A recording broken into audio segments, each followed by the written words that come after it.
Bien, este es mi video del seminario de bioquímica metabólica. Mi código es 1254803 y mi nombre es Ana María Alvarado. Bien, entonces el artículo sobre el que vamos a trabajar este seminario se trata sobre la adaptación del metabolismo energético materno a la lactancia y sus mecanismos subyacentes. Bien, entonces iniciaremos diciendo pues que obviamente el metabolismo energético sufre una adaptación durante la lactancia que permite el enriquecimiento calórico de la leche. Todo esto se puede definir como un trabajo en equipo, ya que pues por medio de la adaptación y de todos los factores que conlleva esto, pues ocurre la lactancia. Eh, Todo esto se debe pues a varios factores. Son un grupo de órganos, tejidos, glándulas que permiten pues que desde la constitución calórica. Entonces todo esto es debido al tejido adiposo, al páncreas endocrino, al hígado, al músculo esquelético, a la glándula mamaria y al tejido adiposo pardo. Bien, entonces ahora iniciaremos hablando sobre el tejido adiposo blanco. Entonces, pues la bioquímica del tejido adiposo blanco durante la lactancia permite el uso preferencial de lipoproteínas enriquecidas con triglicerol, ácidos grasos no esterificados y glucosa por parte de la glándula mamaria. Los cambios en el tejido adiposo observados en la madre lactante dependen de la especie de mamífero, el estado nutricional, el tamaño de la camada y el tiempo transcurrido después del parto. El hígado. Entonces, el hígado juega papeles muy específicos en la adaptación del metabolismo materno durante la lactancia. La glucogénesis hepática y la secreción de lipoproteínas de muy baja densidad modulan en la madre lactante para proporcionar cantidades apropiadas de glucosa y triglicerol para que la glándula mamaria sintetice la leche. Los cambios de estas rutas bioquímicas están conectados entre sí. Las rutas bioquímicas involucradas en la lipogénesis también están reguladas al alza en el hígado materno durante la lactancia. Y ahora entonces empezaremos con los músculos esqueléticos. Entonces, en cuanto al tejido adiposo, los cambios metabólicos que tienen lugar en los músculos esqueléticos durante la lactancia son igualmente importantes para permitir la síntesis adecuada de la leche por parte de la glándula mamaria. La resistencia a la insulina que se produce en la mayoría de los músculos esqueléticos maternos ahorra glucosa que queda disponible como fuente de intermediarios para la lipogénesis de la glándula mamaria. Bien, entonces en el músculo esquelético es donde se genera inicialmente o principalmente la resistencia a la insulina. Todo esto lo podemos atribuir gracias a la prolactina, la progesterona y la hormona del crecimiento. Entonces acá tenemos que los músculos oxidativos presentan un aumento transitorio de la sensibilidad a la insulina durante la lactancia temprana. Esta modulación se caracteriza por la regulación al alza de la vía del sustrato del receptor de insulina 2, serina quinasa y la fosfoinositol 3 quinasa, mayor expresión del transportador glucosa 4 y una mayor captación de la glucosa. Por otro lado, los músculos glucolíticos muestran resistencia a la insulina en el pico de la lactancia. La resistencia a la insulina probablemente está medida por una mayor expresión de la subunidad regulada P85 de la fosfoinositol 3 quinasa, que reduce la activación de la serina quinasa y la captación de glucosa. La hormona del crecimiento y posiblemente la prolactina inducen a la expresión del P85 Pi3K. Bien, ahora seguiremos con el tejido adiposo pardo. Es el sitio principal para la termogénesis. El calor se genera en el tejido adiposo pardo por la conductancia de protones a través de la membrana mitocondrial interna, que desacopla la respiración de la síntesis de ATP. En ratones y en ratas lactantes, los cambios que se producen en el tejido adiposo pardo materno suponen una reducción en la termogénesis sin escalofríos y por lo tanto del gasto energético no lactatorio. Entonces ya algunos de los apuntes que vemos acá es que en investigaciones posteriores han revelado que la supresión de la termogénesis del tejido adiposo pardo en ratones lactantes se mantiene hasta el destete.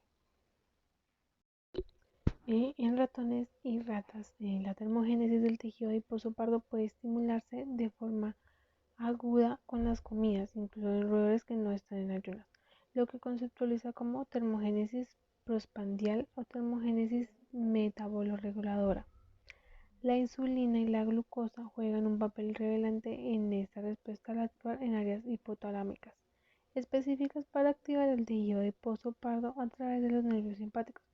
En un contexto no agudo, la hiperfagia y el aumento de peso corporal aumenta la leptina circulante que actúa en el sistema nervioso central para aumentar la termogénesis del tejido adiposo pardo. Entonces, los niveles altos de prolactina y bajos de insulina-leptina conducen a una reducción de la propiomelanocortina y a un aumento del neuropéptido G y la proteína relacionada con agute en áreas específicas del hipotálamo. Esta modulación en el sistema nervioso central reduce la activación simpática del tejido adiposo pardo, lo que conduce a una disminución de la iodotironina y la proteína desacopladora 1. Bien, ahora hablaremos de la glándula mamaria. A primera vista no se sorprendería de que el aumento de la sensibilidad a la insulina en todo el cuerpo en ratas lactantes coexista con la resistencia a la insulina en el tejido adiposo y los músculos esqueléticos. Esta aparente contradicción destaca la relevancia de la captación de glucosa por la glándula mamaria y su depósito de grasa adyacente durante la lactancia. Páncreas endocrino. Durante el embarazo, el páncreas endocrino sufre adaptaciones significativas para permitir la suministración regular de glucosa al feto. Durante el tercer periodo gestacional, aumenta el requerimiento de glucosa para el crecimiento fetal y para asegurar un flujo de glucosa adecuado de la madre al feto. A través de la placenta se produce un estado de relativa resistencia a la insulina en muchos tejidos maternos. En el pico de la lactancia, la apoptosis de las células beta pancreáticas se reduce con una reducción paralela de proteína homóloga CEBP y un aumento de la adenina-tronina quinasa fosforilada.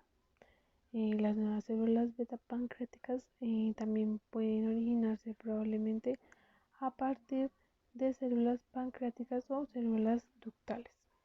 Bien, entonces ya aquí vemos que pues existen varios pasos que suceden pues químicamente en cada uno de los elementos ya mencionados.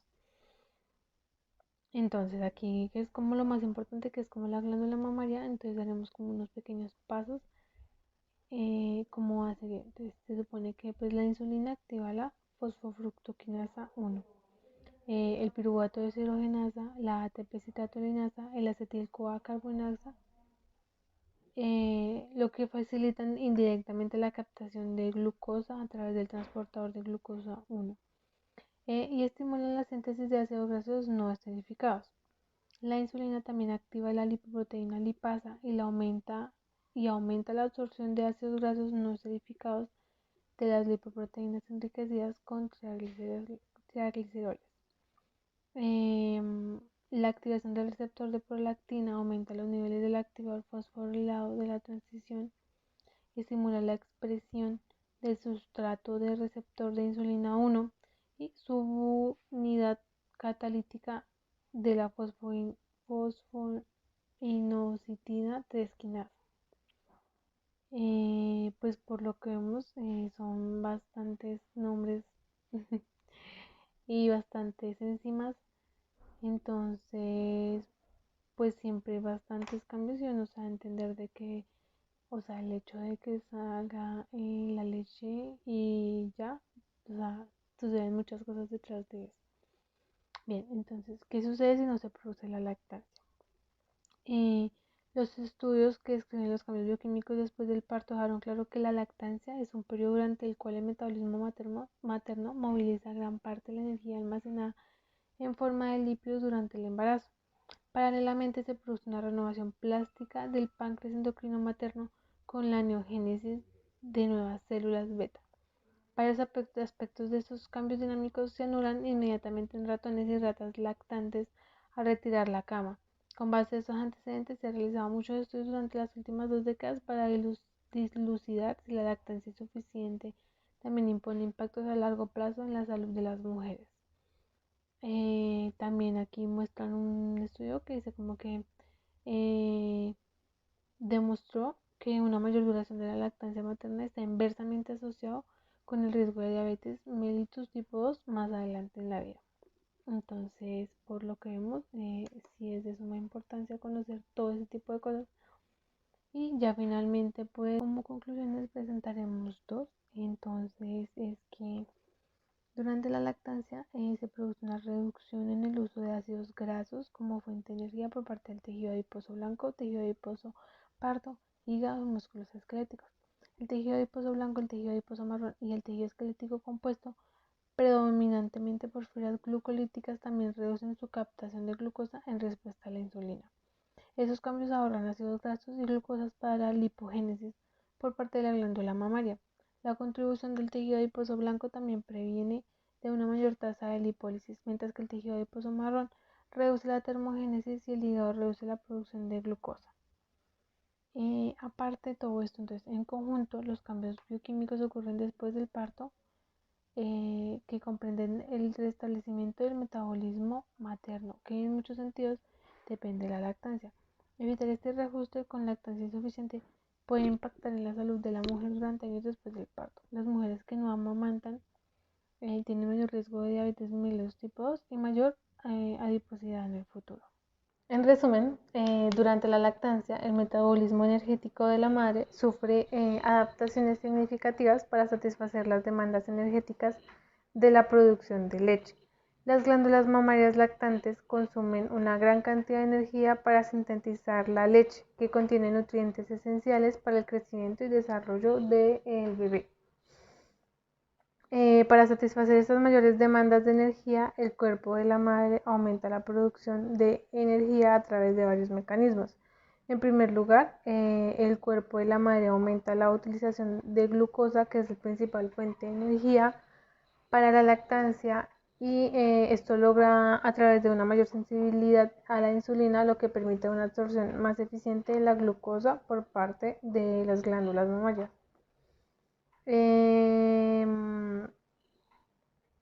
Además, el cuerpo de la madre aumenta el uso de ácidos grasos como fuente de energía. Durante la lactancia, los ácidos grasos se liberan del tejido adiposo y las glándulas mamarias los utilizan como combustible para producir grasa láctea. Esto conduce a una mayor utilización de los ácidos grasos y una disminución en la cantidad de la grasa corporal almacenada, lo que puede resultar en la pérdida de peso. La lactancia también conduce a un aumento en el metabolismo oxidativo, que es el proceso por el cual el cuerpo convierte la glucosa y los ácidos grasos en energía. Esto se debe a un aumento en el número y la activación de las mitocondrias, las estructuras celulares responsables del metabolismo oxidativo en las glándulas mamarias. Además, la lactancia también afecta el metabolismo de la madre a través de la liberación de hormonas. La hormona prolactina, que se produce en respuesta a la lactancia, estimula la descomposición de la grasa corporal y la liberación de ácidos grasos para su uso como energía. Además, la hormona factor de crecimiento similar a la insulina 1, que se produce en respuesta a la lactancia, estimula la captación de glucosa y el metabolismo oxidativo de las glándulas mamarias. Y bien, esto ha sido todo. Espero pues haya sido un poco claro y pues que haya sido entendible la importancia de la lactancia.